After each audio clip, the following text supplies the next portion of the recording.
in 1995 during the United Nations World Conference with a platform of action agenda. WFF is an independent and educational women's rights and human rights organization serving in consultative status with the United Nations and strives to raise public awareness of the issues pertaining to women's equality, legal and human rights, human trafficking, and women empowerment. WFF aims to uplift the voices of marginalized women and open their path to mainstream public discourse in order to create greater knowledge and understanding about women's issues and ensure their voices are heard.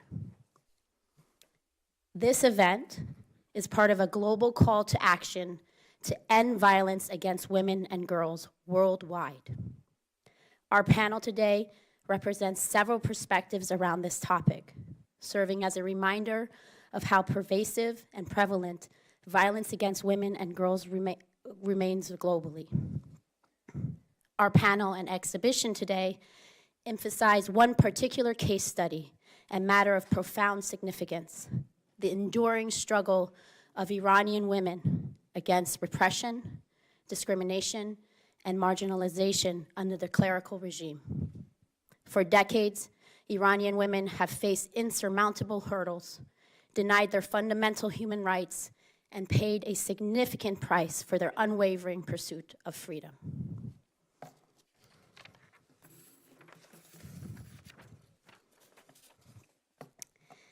We would like to thank our sponsors for today's event, the Iranian Congressional Caucus co-chairs, Congresswoman Sheila Jackson-Lee and Congresswoman Mace, and the rest of the organizations from across the country who have supported this effort today. We will be naming them as we go through our program. With that, I would like to get today's panel started. We have a wonderful group of women here today.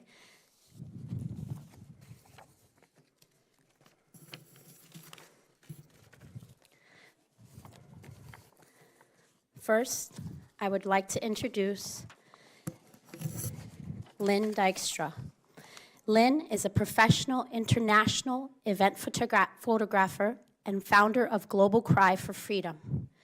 Using images and stories, our Global Cry for Freedom promotes organizations that work to improve the conditions of women who face unjust discrimination in any form, with a belief that all women are fully entitled to live in a world where there is equality, social justice, and respect for equal rights.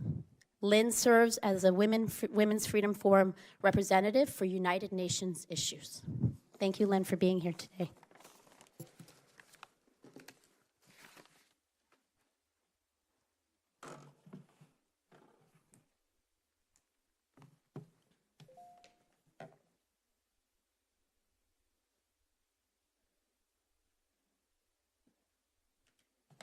It scrolled to the bottom. Good morning. Good morning to all of you. Thank you, Zara. And thank you for all coming and attending this thought-provoking session. I'm Lynn Dykstra. I serve as the representative for Women's Freedom Forum on United Nations issues, and I am very happy to be here. I just want to share some background on what brings us here today, and then suggest some calls to action that you can initiate on your own or through grassroots groups or legislative bodies to bring forward movement and positive changes on the issues of eliminating violence against women and girls. We are on day 6 of the annual 16 days of activism.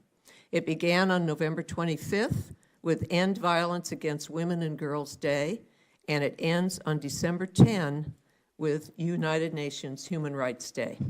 Throughout these 10 days, programs like this one are held by small and large NGOs, schools, colleges, universities, human rights organizations in countries around the world to educate, to share, to plan, support, and to act on behalf of supporting women and girls. This year's United Nations theme is Unite Invest to end violence against women. Invest to end violence against women. When we hear that word invest, many times we simply think money. In this case, investment is much broader than that. We women invest our personal skills, our education, our time and energy to fundraise, to initiate programs, to enact laws that support as few as one or as many as thousands of women and girls to escape violence and move forward to build humanitarian, educational, and economic opportunities for growth. That is the power of invest. Violence against women and girls is rampant and prevalent. It's been going on for eons. It's time we eliminated it. Accurate worldwide statistics are practically immeasurable, as so many attacks are never reported out of fear and retribution. One UN statistic states that 1 in 3 women worldwide, 1 in 3 women worldwide have experienced some form of domestic violence. This does not include government-sponsored violence against women that occur as a matter of policy and law. There is much, much to be done. The UN Strategic Development Goal number 5, gender equality to be reached by 2030, we are not on target. According to the current rate, now just listen to these statistics. According to the current rate, it will take 300 years to end child marriage, 286 years to close gaps and remove discriminatory laws, 140 years to achieve equal representation in the workplace and leadership roles. Those are extreme statistics, yet they tell a story we must all read. Positive steps are measured every year.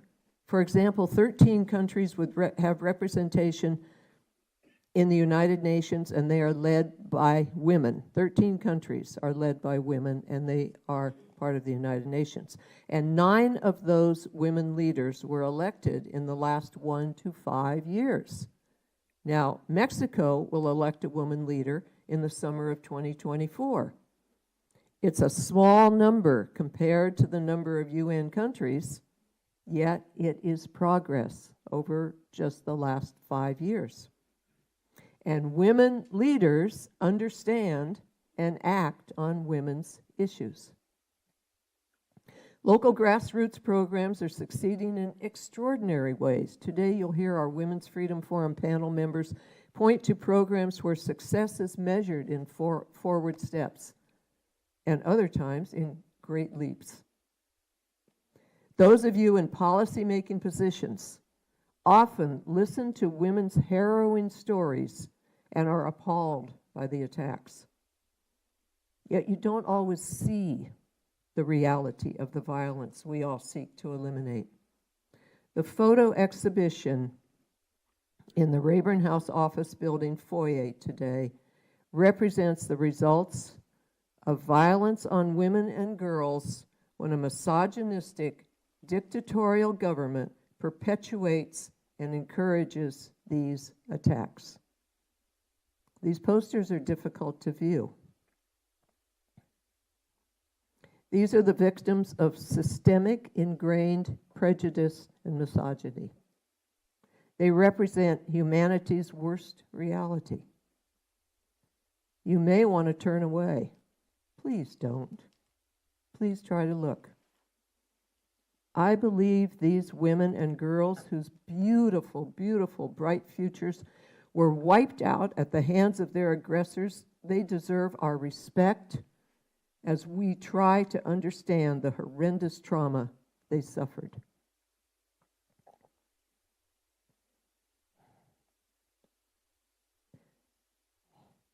Their faces speak to us to do something. When we view these, we can't help but be moved. to support actions to protect women and girls from horrific violence on every level, from domestic to cultural to state sponsorship, with whatever investment we can make to help.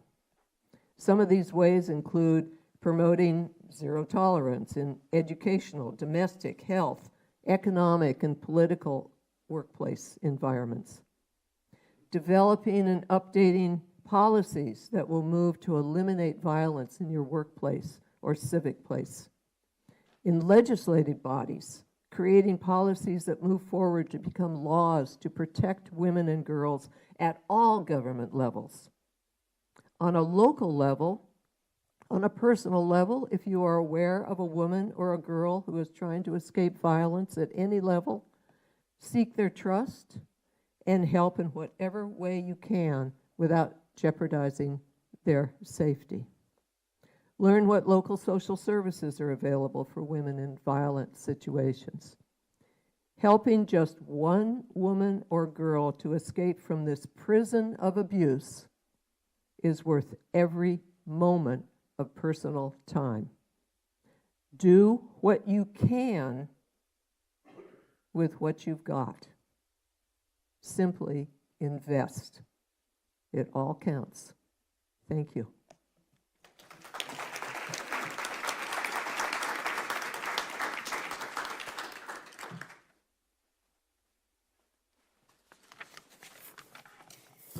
Thank you, Lynn, for that very powerful talk and for setting the stage for what we will be talking about today.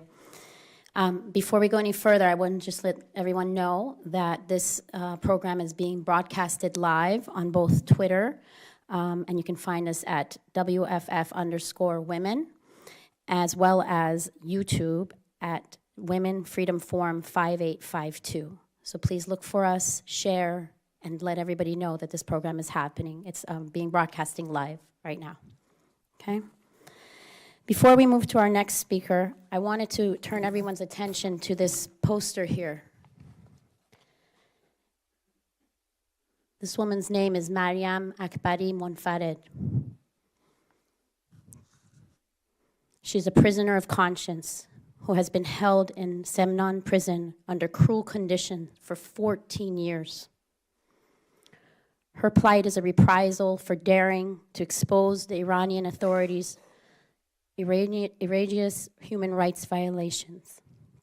Monfared seeks truth and justice for her siblings, who you can see there in the picture, who were forcibly disappeared, executed in secret in 1988. Her unwavering courage and commitment to the truth stand as a testament to the indomitable spirit of Iranian women. She is one of many examples, and today's exhibit that you'll see in the foyer has many such examples that Lynn was referring to, powerful examples of women, Iranian women, who have been standing, who continue to stand, and all they're looking for is freedom.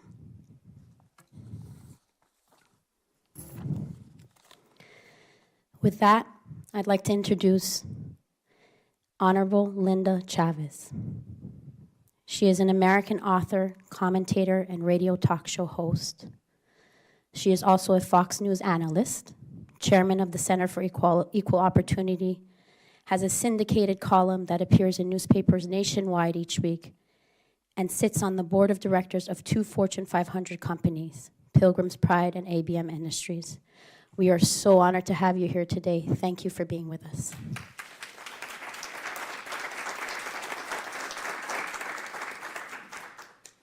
Thank you very much, Sarah. That was a lovely invitation. And Lynn, thank you so much for all of the wonderful words that you spoke.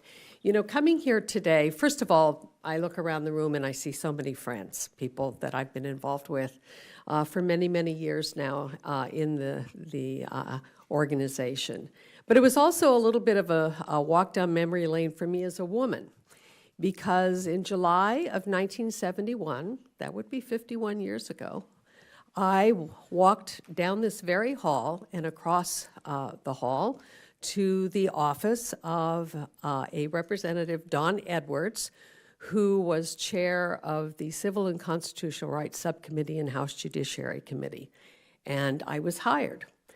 And I will tell you, as a woman, that was a pretty big achievement. I was the first woman hired on the professional staff of the House Judiciary Committee, and that's been only 50 years ago. So there's been huge progress made for women. But the progress that's been made for women is not equal. It is not embraced by countries around the world. There are, as Lynn spoke about, the problems of domestic violence, which permeate, unfortunately, it seems, every culture. But there is a different kind of violence as well, and that is state-sponsored violence. And I would say that Iran is the single largest perpetrator of violence against women in the world. There is no other country that so systematically oppresses its women.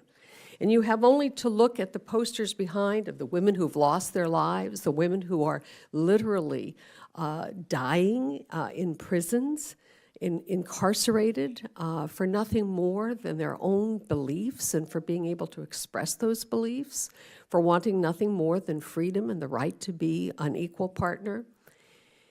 But what does it say about a country that decides that half of its population must be repressed, that they must be hidden, they must be told what to do, what to think, how to dress, what to believe, how to raise their families, and they have no rights. They do not have the same rights as men in those societies. And Iran is such a country. But I also want to talk, because we are at a very, very perilous time in the world right now, of Iran's role not just in repressing its people, but in the role that it plays on the world stage. And I will tell you, one of the things that has always impressed me studying history is that many of those countries that are most aggressive, that seek to expand, that seek to promote their ideology, do so in order to deflect from what is happening at home. And what is happening at home in Iran is not good. The people of Iran's lives. Iran was a country not that long ago, in my lifetime, that was like the pearl of the Middle East, where you had men and women in equal roles, and people were educated, and people were prosperous, and they were able to lead their own lives, even under the brutal repression of the Shah. There was still, I think, more freedom in terms of personal freedom for women and what to think, what to do, than there is today. But Iran is taking its aggression not just against the people of its own country. It is the primary sponsor of terrorism throughout the world. And we don't have to look back very far. Less than 2 months ago, it will be December 7th, will be the terrible attack on 1,200 innocent civilians living in the state of Israel. And Iran's fingerprints were all over that attack. Hamas would not exist without the support of the Iranian regime that wants to foment this kind of terror. Again, in order to consolidate its power in Iran. They want to spread terror around the world. They want to spread their ideology around the world. They want to forcibly make people believe in their fundamentalist ideology. But it is also to keep people in Iran focused on the outside enemy, instead of looking at the enemy inside. The people of Iran are not stupid. The people of Iran know that the regime that rules them is engaged in this kind of repression. If it were not for the role of Iran in sponsoring not just Hamas, but Hezbollah, Islamic Jihad, the Houthi in Yemen, who, by the way, are not just attacking the people in Yemen, they're attacking the United States. They're aiming missiles. They are trying to attack us. And even their role, obviously, in all of the violence in the Middle East. We have a terrible situation going on right now. We have people suffering in Gaza. They are suffering because Hamas has done what it did. There would be a way to have a ceasefire and peace tomorrow if every one of those who were involved in that attack were to come forward and stand up and take responsibility for their acts of terrorism. But that's not going to happen. And it's not going to happen because of Iran and the role that it plays, because it wants to make sure that there is never peace between the Palestinian people and Israel. They want to keep that enmity going because it serves their purpose.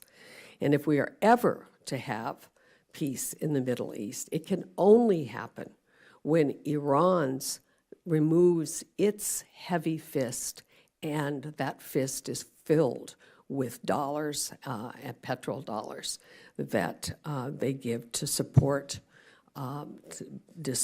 these terrorist regimes.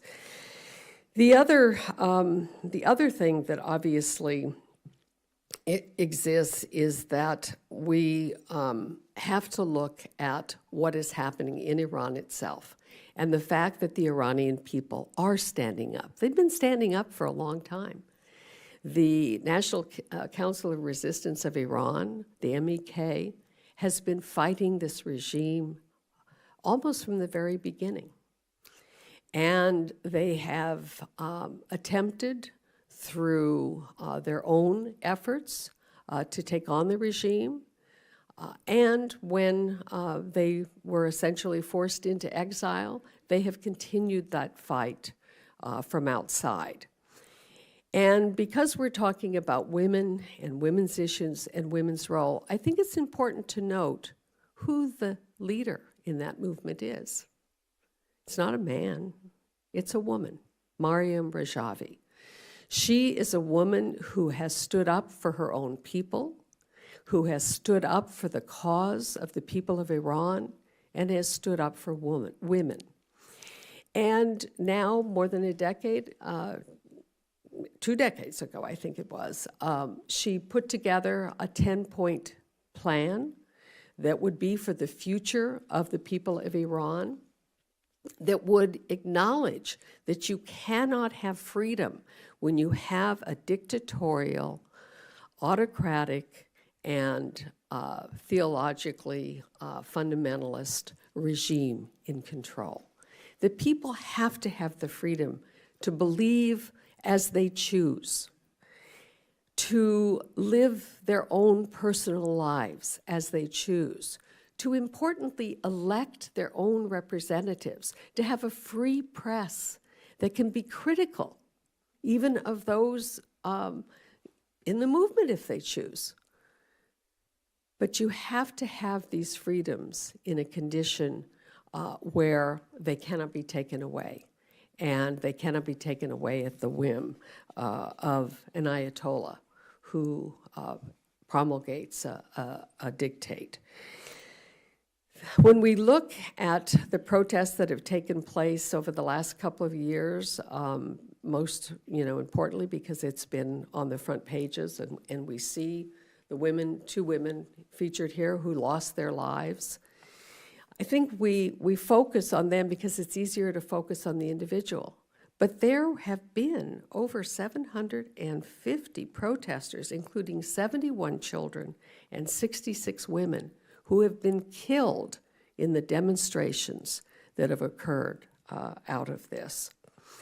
Unless we can ensure regime change in Iran, unless the people of Iran can pick their own leaders, and unless we have leaders like Maryam Rajavi who represent freedom, democracy, the kind of liberal principles that have guided the world into a better place, we will not see that kind of change.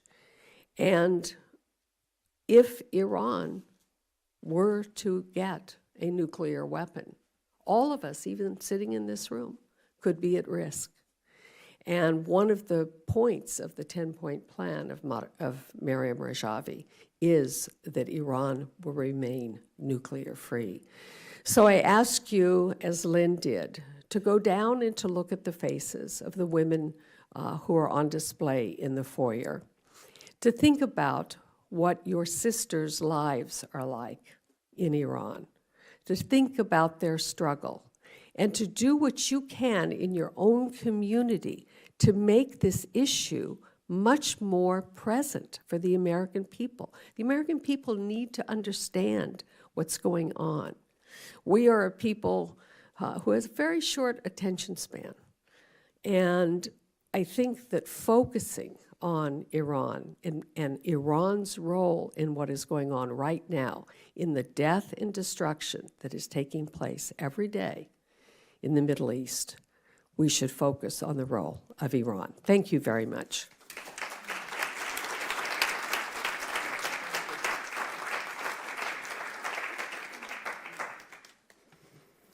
Thank you, Ms. Chavez. Excuse me. Thank you for bringing that global perspective. We look at women's issues, as you said, from such a personal, we see their faces, we see the individual, but there is a global, there are global powers at play here, and the Iranian regime is one of the main culprits of that. And we thank you for your perspective. Next, we'd like to bring up Mitra. Mitra Samani is a former political prisoner in Iran. She's a survivor turned activist and a friend of mine. She is someone who supports women and human rights in everything that she does. As a former political prisoner in Iran, she was arrested by the Iranian security forces for being a women's rights activist. During her 4-year imprisonment, she endured and witnessed brutal tortures and summary executions of tens of activist women. After her release from prison, Mitra was under constant surveillance, and for several years, she had to go to Evin prison for monthly interrogation. Finally, after a long and painful process, she managed to get out of the country and settled in the United States. And I have the pleasure of introducing her today, my friend Mitra.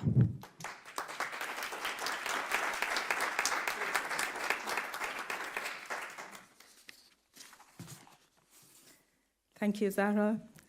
Good morning, ladies and gentlemen, and thank you for being here. The plight of women in any society is a critical indicator of its overall freedom and human rights situation. In Iran, this has been starkly evident, mainly since the rise of Khomeini's regime, which marked the beginning of an era of severe oppression and widespread violation of rights in the worst form and shape. The regime's systematic discrimination against women, deeply ingrained in its constitution and legal codes, had persistently undermined women's rights across political, social, economic, cultural, and individual sphere. The Iranian regime, under its distorted interpretation of Islam, has been particularly oppressive towards women since its establishment. One of its first acts of repression was the compulsory hijab mandate for female government employees in 1979, enforced with violence and intimidation. This was the beginning of a series of laws displayed intense hostility towards women, affecting every aspect of their lives. And all of these barbaric acts were done under the guise of religion. As a teenager in 1981, I was abruptly taken into custody for my vocal stance against the mistreatment of women in Iran, leading to a harrowing 4-year imprisonment in the notorious Evin prison in Tehran. There, I endured severe physical and psychological torture. It's important to remember that with the rise of religious extremism in Iran, the subjugation of women and girls was among the first policies to be implemented. In the early 1980s, as Khomeini sought to cement his absolute power, mass arrests became a daily occurrence. Prisons, particularly Evin prison in Tehran, were overcrowded primarily with young students. Nightly executions went rampant, with hundreds executed in Tehran and other cities. The chilling sound of the final shots, sometimes numbering more than 200 a night, still echoes in my memory. The regime took to publicizing the names of those executed in daily newspaper lists, a grim reminder of the ongoing terror. The tortures I witnessed were relentless and brutal, including flogging, electrocution, and rape. Such extreme measures were employed to break the spirit of those who opposed the regime, with rape and sexual assault being common tactics used against both female and male prisoners since the 1980s. The toll of this brutality was immense, particularly on young detainees, many of whom lost their mental and physical health, or worse, took their own lives. In Evin prison, I was surrounded by a diverse group of women and girls, from pregnant women to new mothers to elderly grandmothers, all subjected to the same cruelty stemming from an ideology that deems women inferior. This medieval misogyny persists in Iran with the same figures in power. Notably, Iranian President Ebrahim Raisi was a member of the Death Commission in 1988, responsible for the massacre of over 30,000 political prisoners based on a fatwa, a religious decree issued by then Supreme Leader Khomeini against anyone associated with the main Iranian opposition movement, the MEK. In July 1988, thousands of political dissidents vanished from prisons across Iran. These mainly were young individuals imprisoned for their beliefs and nonviolent activities. The regime imposed a lockdown on prisons, cutting off all communication with the outside world.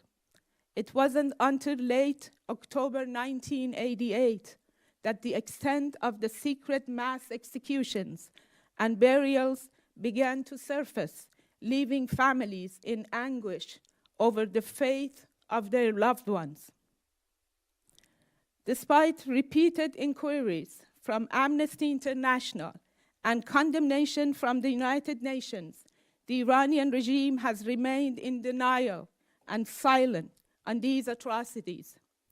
The mass disappearance and execution of political prisoners in Iran have been recognized as one of the most significant crimes against humanity post-World War II.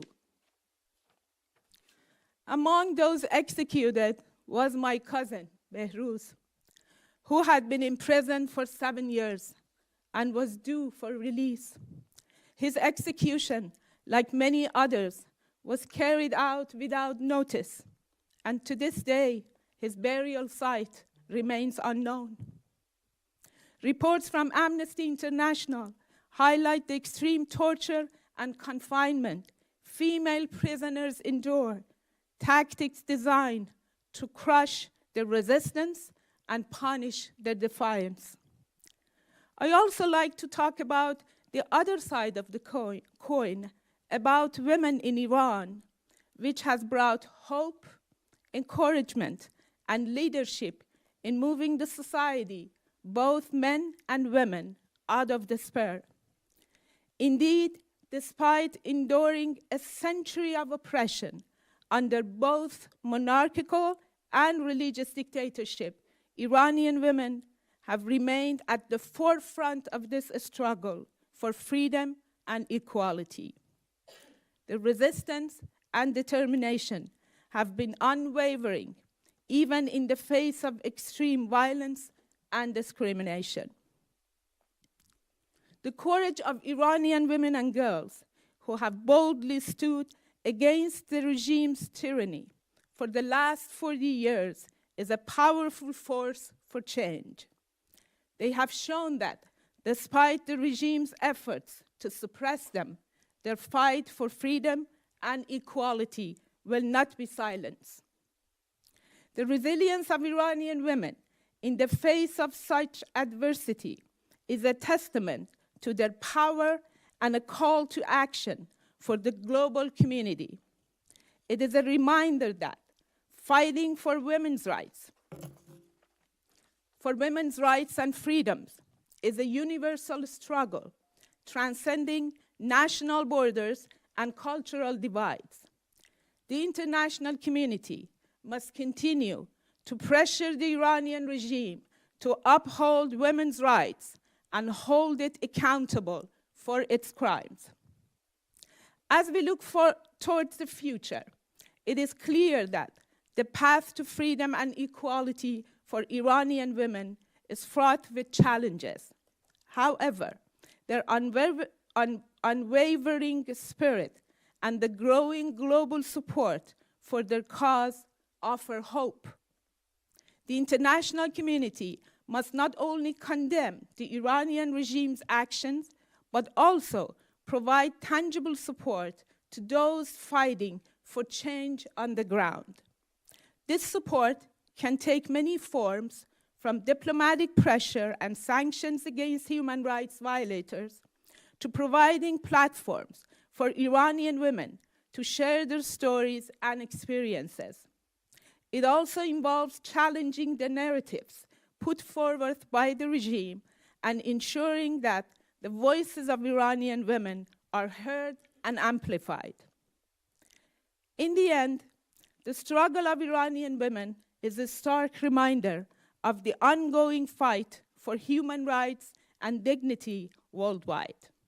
Their courage and perseverance inspire us all to stand in solidarity with them and with all who fight against oppression and injustice.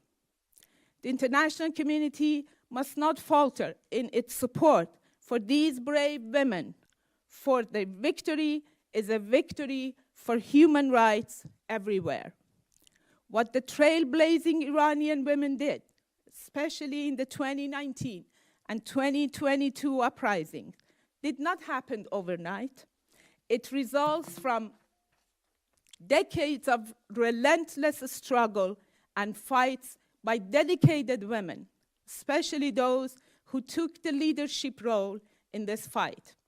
It was also a reminder of a historic warning against the ruling regime in Iran made by NCRI President-elect, Madam Maryam Rajavi, on June 21st, 1996, and I quote, "You have done your utmost to humiliate, suppress, torture, and slaughter Iranian women, but rest assured that you would receive the blow from the very force you discounted, the very force whom your reactionary mindset cannot allow to take into consideration," unquote. Indeed, women leadership during the uprising is a clear testament that nothing can stop a generation of women who are committed to bringing down the misogynist clerical regime in Iran. Iranian women's victory would be a victory for all women worldwide. Yes, it would be a victory for humanity. Thank you very much.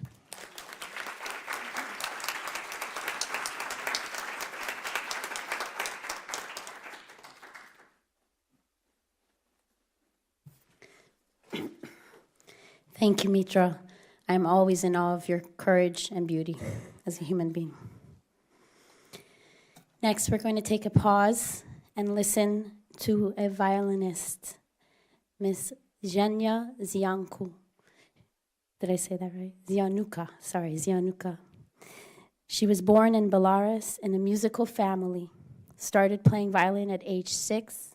She also learned piano and played in an orchestra. She studied in Europe and the United States. She's an acoustic and electric violin performer and teacher. Thank you for being here in this moment with us.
Thank you so much. That was beautiful.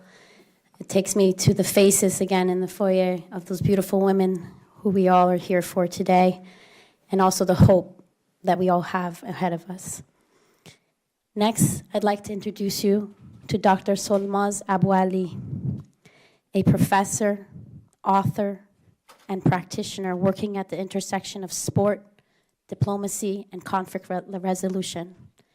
In this capacity, she designs and implements sport-based programs for a diverse group of actors such as government, non-governmental organizations, and philanthropic figures seeking to address social and political conflict through soft power methods. Dr. Abu Ali is also a 3-time world champion and 15-time U.S. national champion in traditional karate. Yes. She is strong and powerful.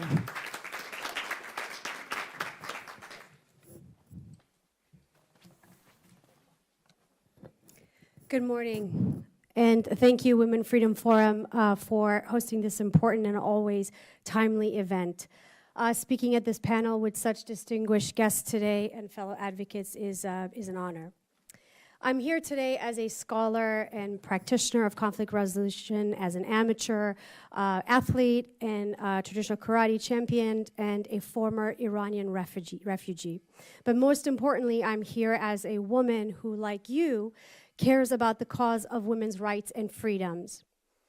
This cause matters because it transcends borders and resonates with the essence of humanity. And unfortunately, it's a stark reality, as we've been hearing, that casts a dark shadow over our world, including in the Middle East. While our discussion today won't eradicate the reality of violence against women, it will amplify the often quieted or silenced voices of women, so that one day all young girls and women can live their lives through freedoms, liberties, and the rights to pursue goals. Such fundamental freedoms continue to be non-existent in my homeland, Iran. And actually, more specifically, the Iranian government not only fails to protect women from violence, but it actively endorses it through laws and actions. This endorsement has led to countless daunting facts that include, but are not limited to, every 2 out of 3 women in the country experience domestic violence. Women and girls are victims of beheadings by husbands and fathers, and this is on the rise. The legal age of marriage for girls is set at 13 or even younger, with the permission of the father or the father's or the paternal grandfather. The morality police. It's a constant force of violence that's tasked with harassing and arresting women. Women often resist in this process, and therefore violence is often used against them. One of the more recent examples is that of 17-year-old Armita Geravand, who, similar to Masa Amini's injuries, suffered a brain hemorrhage due to trauma inflicted by the morality police while on a metro train. Kidnappings and abductions of female protesters. This includes the physicians who come to their aid. This often results in rape and torturous deaths. A recent example is Dr. Aida Rostami, whose family revealed that her injuries included a removed eye, a smashed nose, and cheekbones. The more daunting trend, however, than these facts is that the regime's most vicious actions are directed at the women and young girls who challenge its fundamentalist system. This aggression has roots that trace back to the 1980s when, for example, interrogators of the Iranian regime were permitted to rape female prisoners to extract confessions or coerce cooperation against nationwide protests. The regime further sanctioned rape of prisoners on the night of their executions so that, as their twisted belief goes, the women would not go to heaven as a virgin. Families of the executed women would then be offered a box of sweets. If violence of this level has existed in Iran for decades against young women and girls, we really have to step back and ask ourselves, why do Iranian women continue to fight across generations despite the deadly ramifications? One reason is their resilience and unwavering courage as they call for equality and freedom. The entire world has now been a witness to their bravery and multiple calls for freedom. The other reason they continue to fight is that they are guided by the vision of a future democratic Iran led by Mrs. Mariam Rajavi, who has demonstrated herself an unwavering commitment to freedom and democracy. Mrs. Rajavi has been the North Star for those who seek a free Iran free from dictatorship. Mrs. Rajavi's vision for the future of Iran is a society founded on the principles of equality, of justice, and human rights. This vision has resonated with the aspirations of the Iranian people, and her leadership has provided a unifying force, galvanizing women and men alike to rise against oppression and demand a better future for their nation. I left Iran when I was 3 years old, and I haven't been back. My parents were jailed and hunted, but the three of us managed to escape the rough road toward a new life in a new country that's now my home and that I fight for in these competitions, the karate competitions. That's the United States. Although my ties to Iran are limited in this respect, I have been inspired by the sacrifices, the leadership, and the organization that Mrs. Rajavi had built, so much so that I gifted my gold medals to her as a small symbolic gesture. So, you see, not only does she exemplify leadership within Iran, but she does so outside of Iran, across borders, across generations, and across genders. She stands for truth, for humanity, and democracy as we do. So where does this leave us? The responsibility for changing the regime in Iran is on the shoulders of the Iranian people and the women and men who lead the organized resistance for freedom. What should the international community do to truly and meaningfully advance the plight of young girls and women in Iran? I offer that we should amplify their voices, support their cause, and demand that the international community take concrete action to hold the Iranian regime accountable for its human rights abuses. We must convene more often in an educational capacity, such as we are doing today. We must elevate the stories of those who are oppressed. We must push international bodies to call out the regime's violence-promoting laws, as well as their fundamentalist ideologies that position women as mere objects. We must help businesses, universities, institutions to understand that any interaction and transaction with the Iranian regime pours funds into activities that direct violence against women and young girls. For way too long, Iranian women have demonstrated their courage, resilience, and unwavering belief in freedom, inspiring all of us. Their voices, though often silenced by the regime's brutality, echo with the universal desire for justice, for equality, and for the unalienable rights that belong to every human being. Let us remember that while their fight for the liberation of their nation let us remember that their fight is for the liberation of their nation.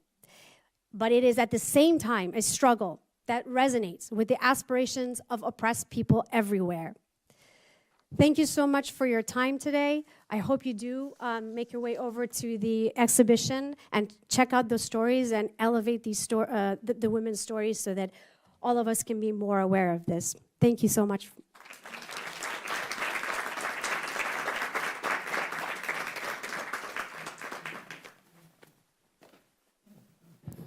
Thank you, Solmaz. You're definitely our champion. Thank you. Next, I would like to introduce Ms. Zorika Marik Georgievich.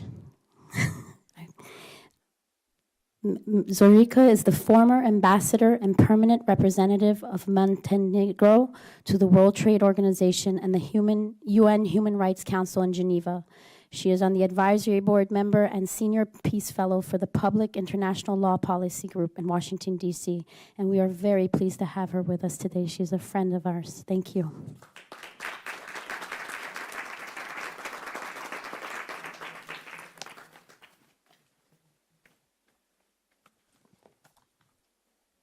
Good morning or good afternoon almost to everyone. Thank you so very much for your kind introduction, Ms. Hamanpour, and I thank the Women Freedom Forum and the co-sponsors honorable senators and representatives for organizing this timely discussion. Special thanks go to Zara Sadag and her amazing team for their outstanding job. The years of hard and successful work uplifting marginalized women's voices, opening the public discourse to create more excellent knowledge and understanding about women's issues, and of course ensuring their voices are heard. I am honored to be part of the conference on the occasion of the International Day for Elimination of Violence Against Women, and to join such a distinguished panel for 16 days of activism against gender-based violence, which is the annual campaign that begins in November 25th, the International Day of the Elimination of Violence Against Women, and ends on International Human Rights Day on December 10. So being a part of a worldwide campaign to ending gender inequality globally remains one of my priorities. And I'm very honored to be part of this special conference here put by Women Freedom Forum. In the context of this global topic, I want mainly to address, like my previous colleagues and speakers, a matter of utmost importance, and that is the pervasive issue of violence against women in Iran.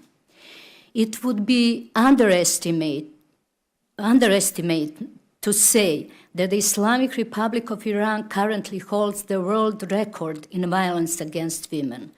Some of the dimensions of its horror we can all witness in the images of the sobering exhibited photo displays of traumatic life, torture, and sacrifice that Iranian women have endured over 43 years of the brutal regime in Tehran. Let me start by saying that a striking feature of the current widespread and continuing protest in Iran, which began in September 2022 and are pushing the country to the brink of revolution, is that they were triggered by violence against the women. It was women who came out into the streets with the slogan, "Women, Life, Freedom." One can add that, bizarrely, when it comes to the use of brutality to crush these protests, the regime is treating men and women equally. Women, like their male counterparts, have paid dearly for their demand to end the violence, for the rule of law rather than of religion, for equality under the law, for economic opportunity for all, not just the men in power. Indeed, the protests quickly turned political, with protesters demanding fundamental political change, an end to repression and respect for fundamental human rights. The authorities have responded to the peaceful protest with unlawful violence, resulting in at least, and we heard the update in number 750 deaths, including at least 77 women and 61 children. The Iranian government continued to commit human rights violations and crimes against humanity, to strike terror into the hearts of the people. Iran's theocratic government is violating every grain of human rights and is in the breach of its international obligations in the face of all the members of the UN. Just look at the findings and numerous resolutions of the Human Rights Council, UN Human Rights Committee, and UN Mechanism section addressing the gross violation of human rights and killings in Iran since the massacre of 1988.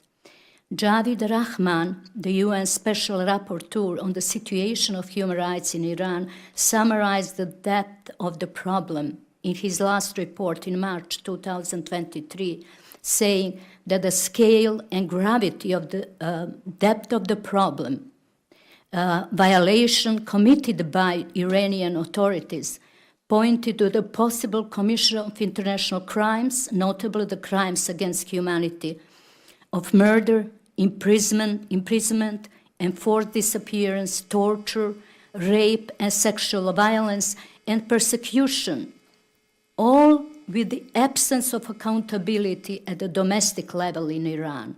Iran has completely failed to comply with its human rights obligation under the International Convention on Civil and Political Rights, which explicitly prohibits violence against persons and discrimination based on sex and gender.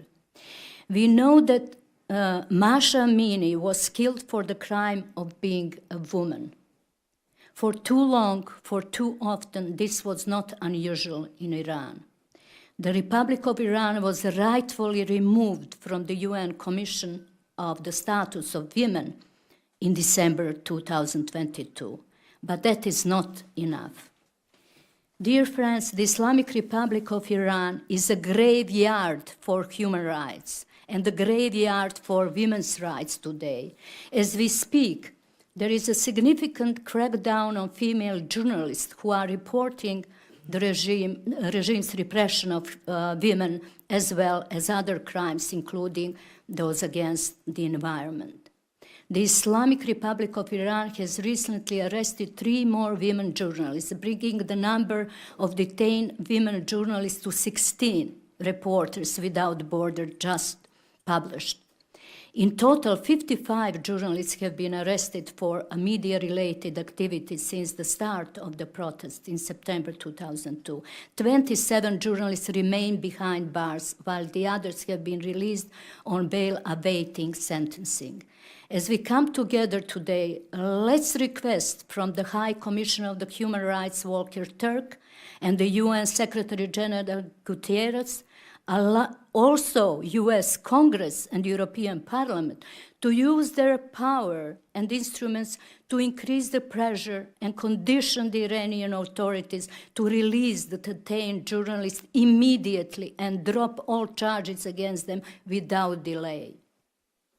Many people in Iran follow our conference today with the hope that the decision makers on Capitol Hill here in Washington, D.C. will invest additional efforts, expertise, and strategies to proactively stop gender-based violence in Iran, hold the perpetrators accountable, and provide more efficient support for human rights defenders.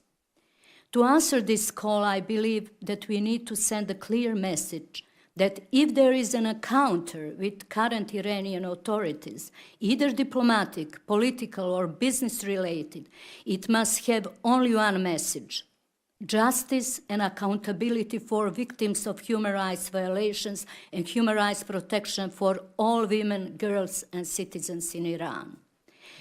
Dear friends, the Women Life Freedom movement has touched every aspect of life in Iran. While women initially led it, it has now engaged different genders, especially young men, who are actively challenging patriarchal attitudes in Iran.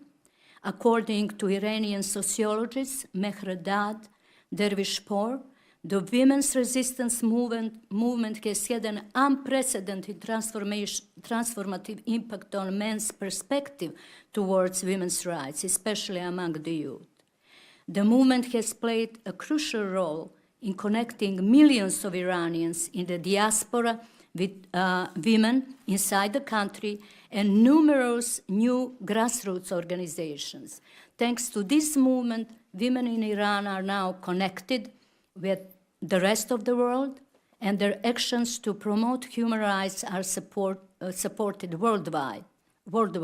As a result of this support, in October 2023, Masha Amini, the 22-year-old Kurdish Iranian woman who died in mysterious circumstances and became a symbol of protest, was awarded the European Union's top human rights prize.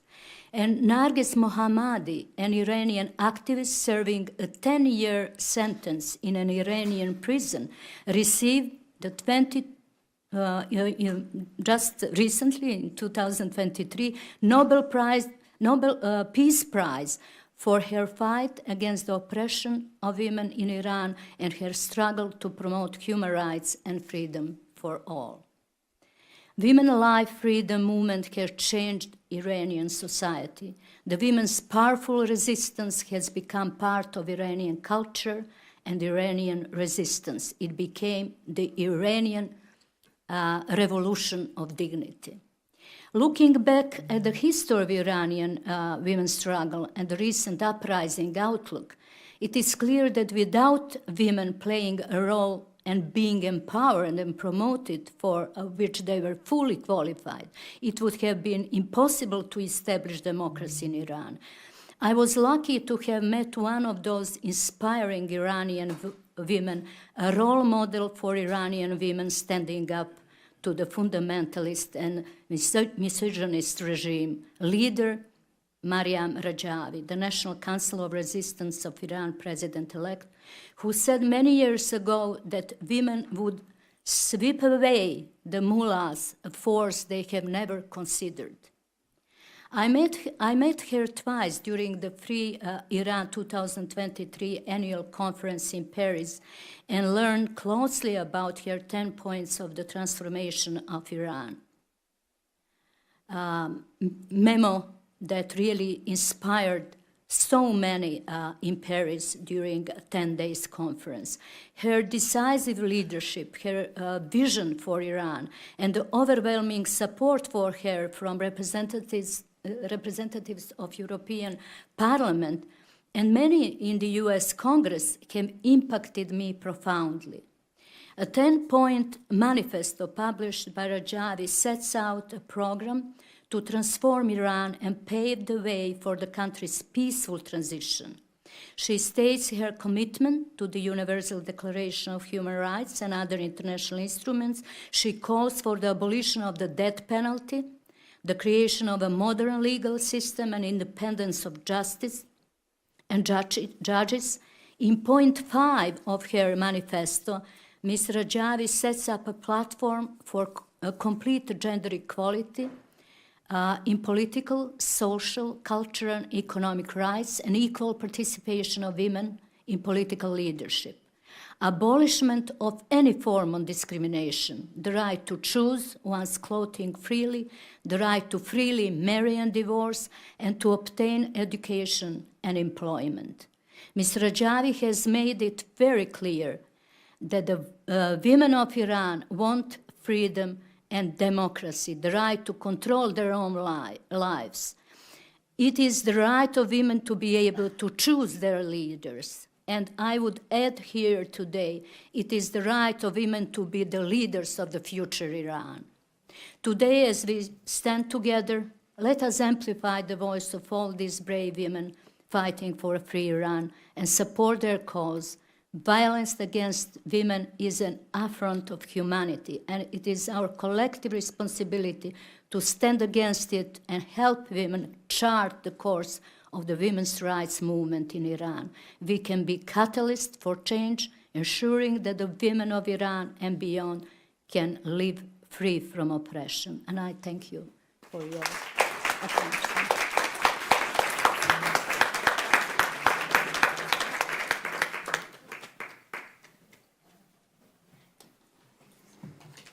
Thank you so much, Zorika. Your strong voice and words are so important to our movement, and we are so grateful to have you. Thank you. Before I introduce our next speaker, I want to turn everyone's attention to this book that is available at the front of the room, at the table at the front of this room. This book has 97 pages, a list of 97 names of women and children who have been executed in Iran, and these were unannounced names. 97 pages. You can see the list it's just heart-wrenching. And in the beginning, there are images of these women and children in Iran who have been executed and there's never been taken as responsibility for. You can find this at the front so you can see it for yourself. It's a very powerful, powerful list. With that, I'd like to introduce Dr. Antonia Felix. She is a New York Times best-selling author of 25 books, including biographies of women leaders such as Elizabeth Warren, Sonia Sotomayor, Ruth Bader Ginsburg, and Condoleezza Rice.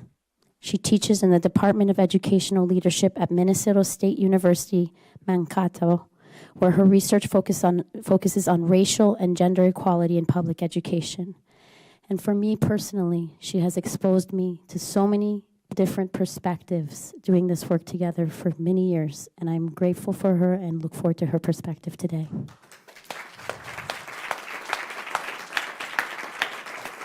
Thank you, Zara. Thank you so much. I'd like to bring this topic back to this continent, to this country, and to a specific sisterhood that has faced oppression for centuries. Duluth is a city on Lake Superior in the northern part of my home state of Minnesota, which happens to be the biggest inland port in the world. Ships from the Atlantic Ocean sail along the St. Lawrence Seaway to this port that traces its origins to the mid-1600s when French fur traders started coming through. The region had long been home to the Ojibwe people, who still live near the city on a reservation called Fond du Lac. As Europeans settled in the area as part of the Western expansion that would eliminate all but a small fraction of the Native American population for a time, Duluth, like everywhere else, became a particularly dangerous place for Native American women. The history of expansion is the story of abduction, slavery, sexual exploitation, and murder of Native American women. And the story continues today. In our time, about 1,000 ships a year dock at the Duluth Harbor, and studies report that in some of them, Native women and children are sex trafficked to ships, crews, and disappear for months before returning. A study by the Minnesota Office of Justice Programs in 2007 gathered reports of Native girls being lured off reservations, taken onto ships in port, beaten, and gang raped by the ship's crews. An advocate for sex-trafficked Native women said, "This has been going on 100 years on ships. There's women my mom's age who talk about their grandmas being on the ships." To understand the violence against Native American and Alaska Native women that marks more than 500 years of our nation's history is to understand the mindset that non-white people are inferior to whites to the point of being barely human. As one writer put it, quote, "In order to seize land that belongs to someone else, colonizers must come to view the land and its inhabitants as inherently violable. To this end, American Indian land and American Indian bodies are both represented as untamed and therefore available for seizure and use by white colonizers." Filmmaker Michelle Latimer, who produced a film about violence against Native women during the North Dakota oil boom that began in 2006, says the same. She says, "This idea that's perpetuated that we have a right over this land is the exact kind of entitlement that perpetuates the idea that we have a right over your body." The sexual assault and missing and murder rate of Native American women is one of the most severe, if not most critical area of violence against women in the United States. The rate of sexual assault for these women is the highest per capita in the nation. More than 1 in 3 Native women will be raped in their lifetime. Twice the rate of rapes reported by all races combined. 3/4 of Native American women have experienced some type of sexual assault in their lives. Sexual assault is so prevalent for Native women, whether they live on or off reservations, that Native American mothers have a talk with their daughters, similar to how Black parents in the U.S. have the talk with their sons about how to act when they get pulled over by the police. Native American mothers talk to their daughters about what to do when they are sexually assaulted. Not if they are sexually assaulted, but when. That talk typically covers how to access emergency contraceptives. The majority of the perpetrators of these crimes, 96%, are non-Native men. As one woman from the White Earth Nation in Minnesota stated before the Violence Against Women Act was expanded to prosecute non-Natives, I call it hunting. Non-Natives come here hunting. They know they can come onto our lands and rape us with impunity because they know that we can't touch them. Part of the problem in prosecuting sexual assault on tribal lands is the complex tangle of who has jurisdiction over what. Federal law prohibited tribal authorities from prosecuting non-natives for any crimes until the 2013 reauthorization of the Violence Against Women Act. 2013. Yes, we're making progress, but look how long it takes. That was a big step, but the crimes the tribes could prosecute were limited to domestic violence or dating violence, and non-natives living outside tribal land still could not be prosecuted. Not until the landmark reauthorization of the law last year did tribal nations have the authority to prosecute non-native perpetrators of sexual assault, child abuse, stalking, and sex trafficking. The 2022 version also provides critical funding for programs to assist Native American women victims and survivors of these assaults. The crisis of violence includes the fact that Native women make up only 1% of the population, but are murdered at 10 times the rate of the national average. Murder is the third leading cause of death for Native American women. As of December 31st of last year, 5,491 Native American women were recorded as missing by the FBI.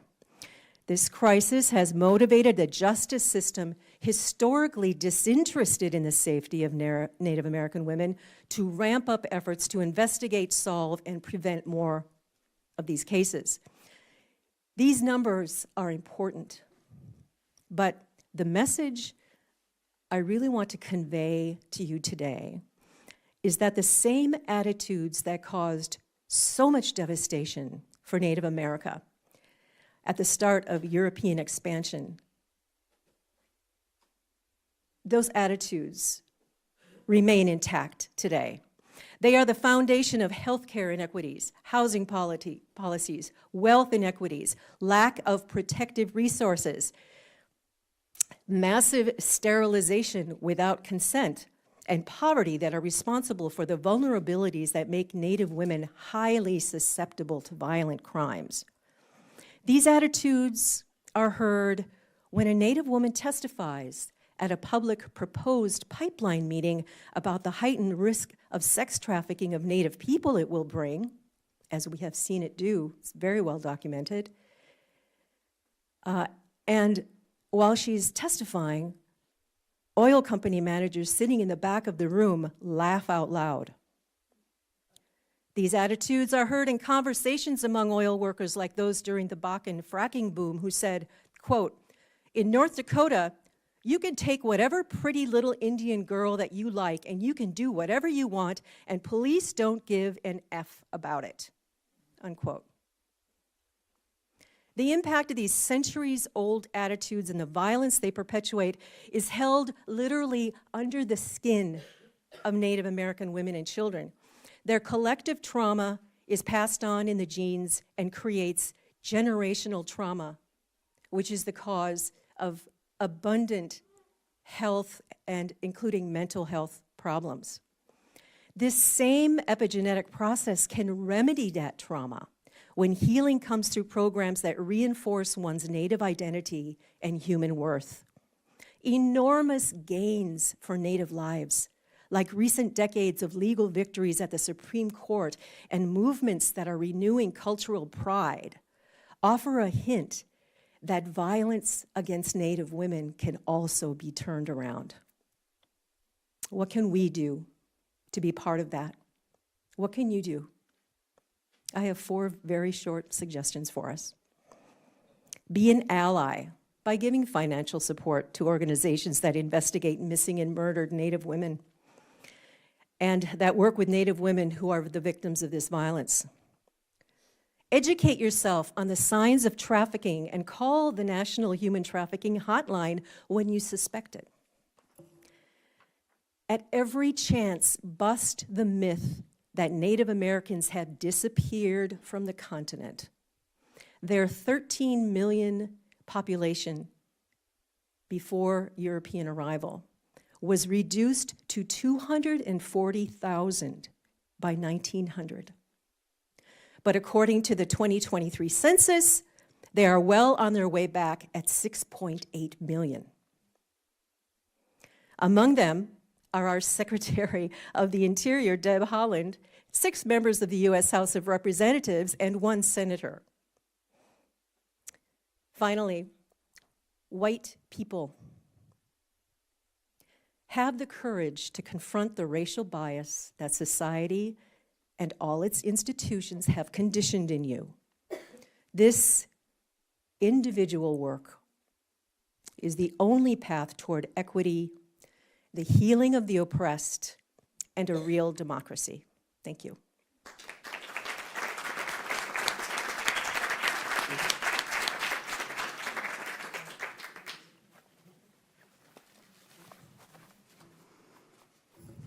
Thank you, Antonia, and thank you for connecting the stories that we've been talking about far in the Middle East and in Iran today to what is happening right here in the United States, right around us. We often forget that this is present right around us, and people here in the United States and the native people of this land are victims of that.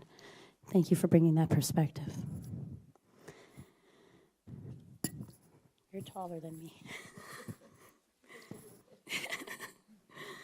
Next, I would like to introduce Liliana Bakhtiari. She is a first-generation Iranian Azeri American born and raised in Atlanta, Georgia. They are serving their first term as a member of the Atlanta City Council representing the citizens of District 5. Professionally, Liliana has worked in affordable housing, women's and children's health, and environmental justice across 26 countries around the world. Since returning to the U.S., Liliana has served as the Public Affairs Manager of Planned Parenthood Southeast, lobbied for voting rights with Pro-Georgia, served as a consultant for Echo Market Research as they built out their social justice division, and collaborated with Partners for Home to establish a hotel program housing our at-risk unsheltered population during the COVID-19 pandemic. In 2021, they were elected to serve on the Atlanta City Council. In their tenure on City Council, they have authored legislation providing access to legal counsel for individuals facing eviction, decriminalizing abortion in the wake of the Dobbs decision, and expanding housing voucher requirements for city-funded projects. Awards include 2021 Person of the Year from the Georgia Voice, 2022 Next Gen Leader of the Year Award from Out Georgia, and the 2023 David Bonet Fellowship, which afforded them the opportunity to attend the Harvard Kennedy School of Public Policy. Liliana is the first queer Muslim person to be elected in the state of Georgia and the first non-binary elected in the city of Atlanta, and she is my new friend. Thank you.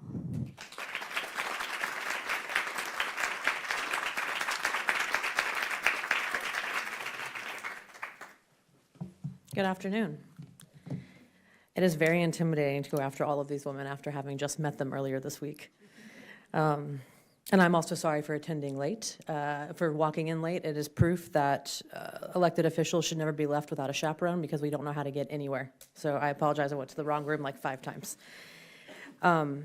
But my story is going to be, my talk will be a bit different. I didn't want to read this off a script when I talked about my experience working around the world and different issues in some of the most impoverished areas, in war zones, talking to genocide victims. I wanted to really be able to capture that for you all. And forgive me, there might be moments where I choke up because also listening to all of them has brought up a lot for me.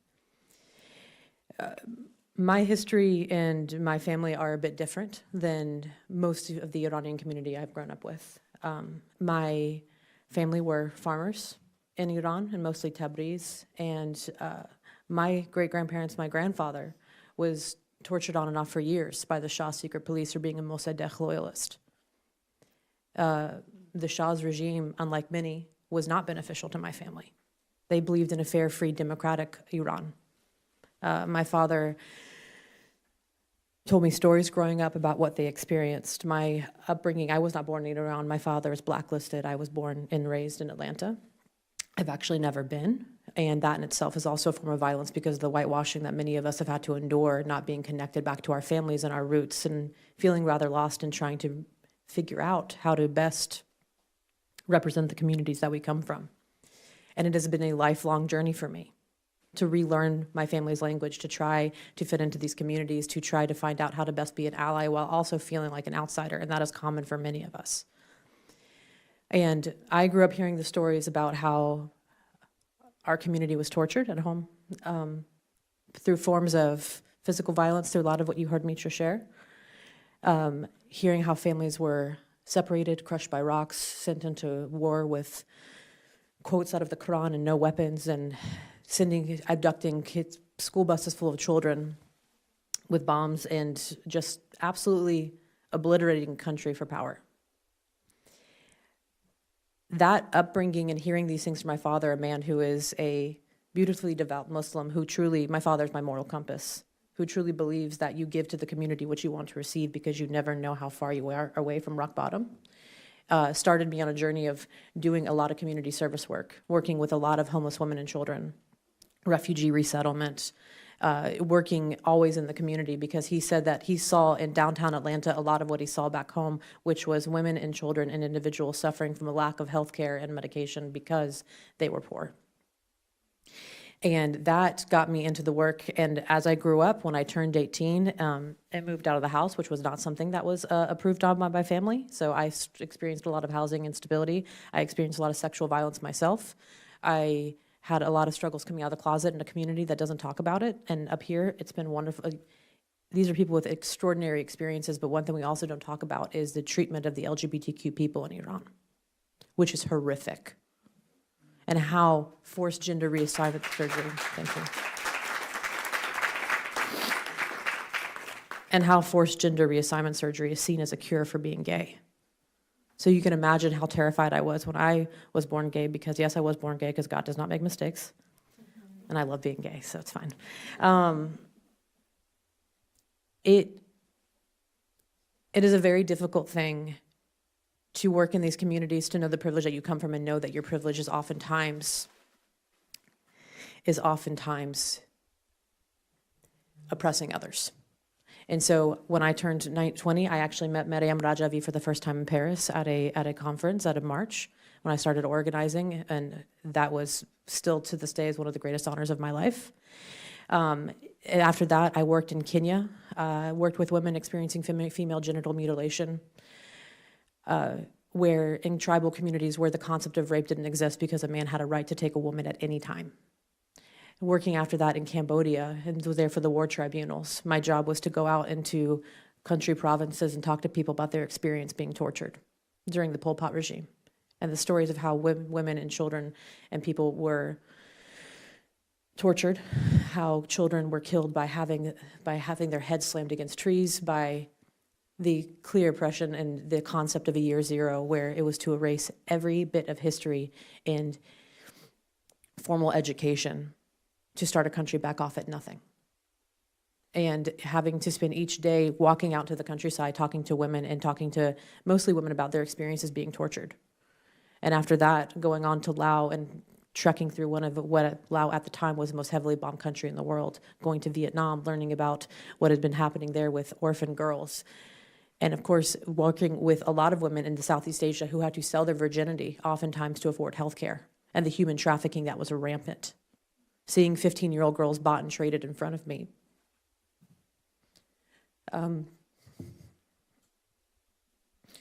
Walking up multiple times to see women getting beaten in parts of Africa for just talking to men.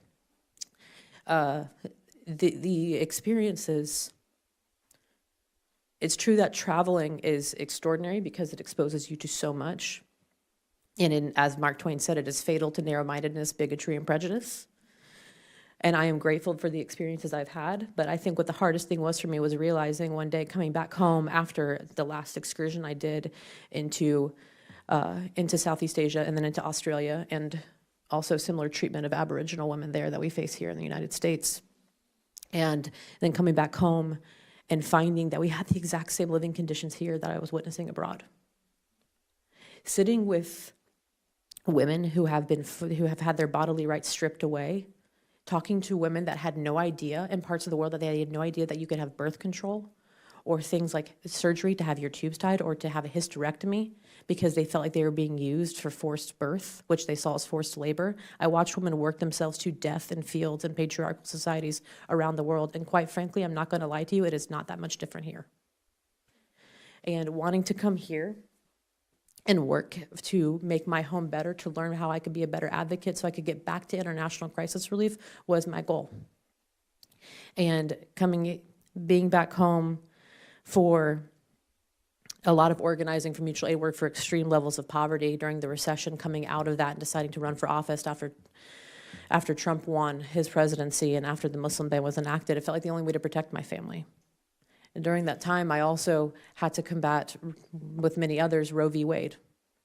Why did I combat an abortion ban and fight for the right to choose? Because never in my life have I traveled anywhere in this world where it is not clear that the health of a community and an economy and a society is not directly correlated to the treatment of women and girls.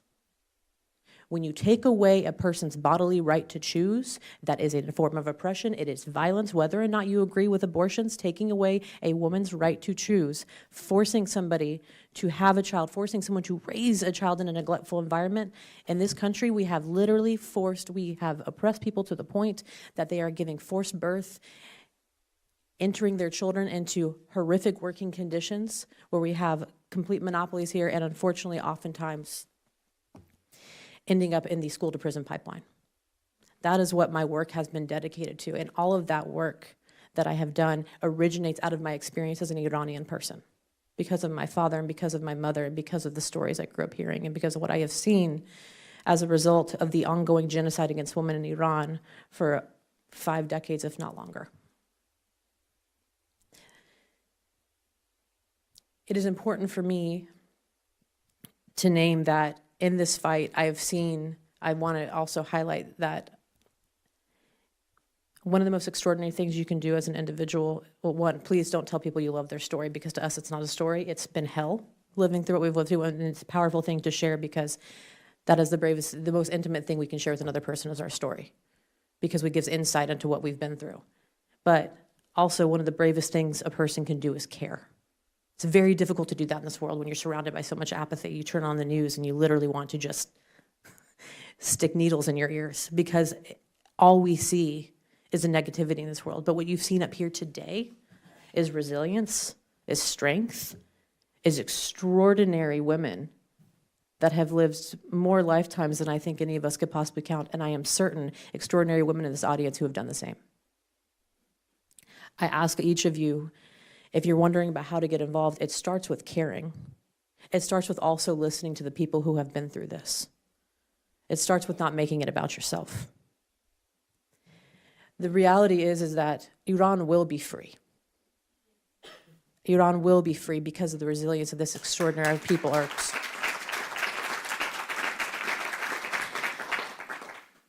And the important thing, one thing my father always said to me was, the real test and the real battle comes after the revolution. To ensure that we have the easier, not the easy part, the easier part is getting rid of an oppressive genocidal regime that sees women as nothing more than livestock to be traded and used by men, which has been said by their president. The important thing is to ensure that we lay the groundwork and we assist with laying the groundwork for a fair, free, democratic Iran after this. No shahs, no monarchs. That's not what I'm talking about.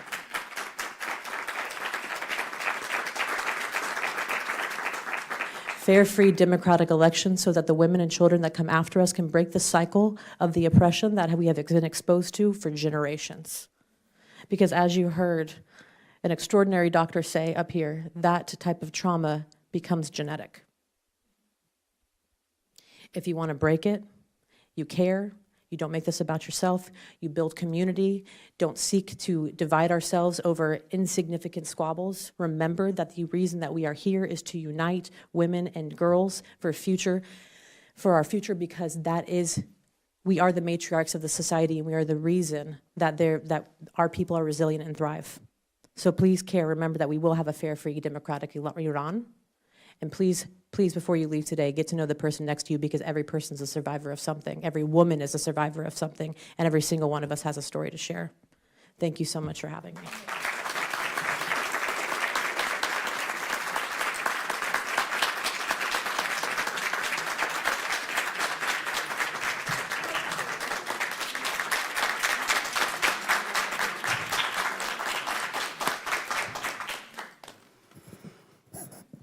Thank you.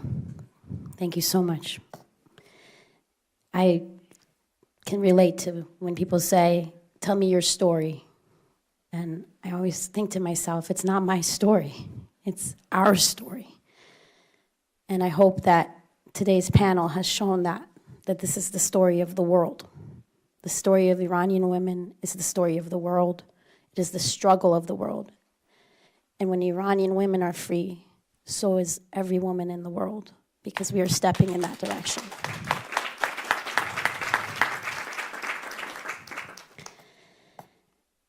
Please make sure you support these efforts.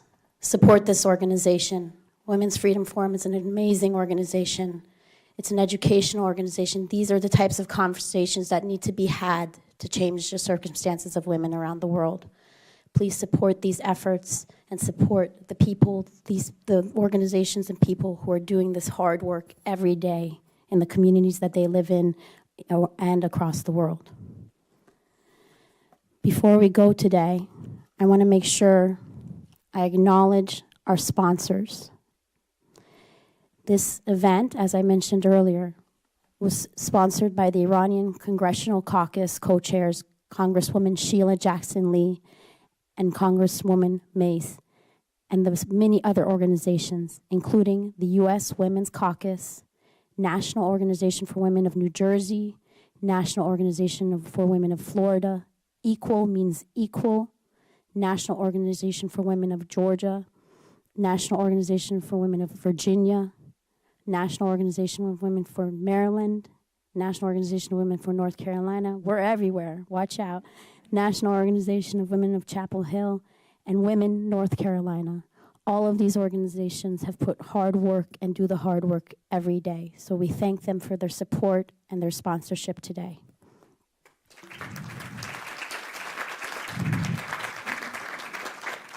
And I would like to share a message that has been shared with us, has been sent to us by Representative Linda Sanchez. She's from the 38th District in California and is supporting this effort today.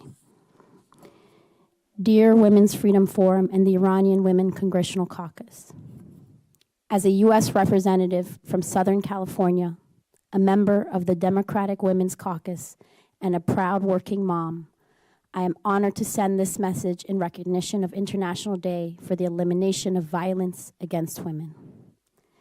This day shines a light on all the challenges women face globally, including those in Iran.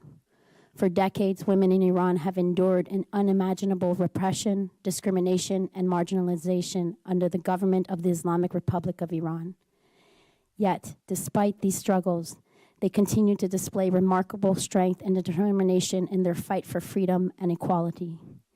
They are advocating for women's rights, leading grassroots movements, standing courageously in uprisings, and so much more. As we observe this International Day, it is crucial we remember the powerful women in Iran who are playing a key role in their ongoing fight for equal rights. It is also important that we continue to stand with them and work towards a world in which all women can live free from fear and violence, no matter where they live. Thank you for your commitment to this issue and enjoy the rest of your conference. Sincerely, Linda T. Sanchez, Member of Congress.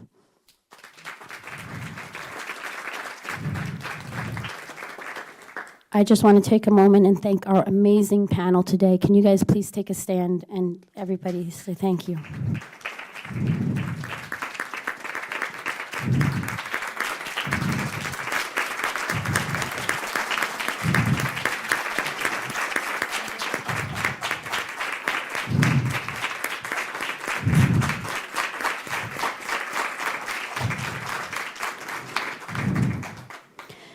All of you inspire me. Thank you for all that you do. I look forward to continuing this struggle with you and working towards a free Iran and a free world for all women around the world. Thank you so much, everyone. Have a great day.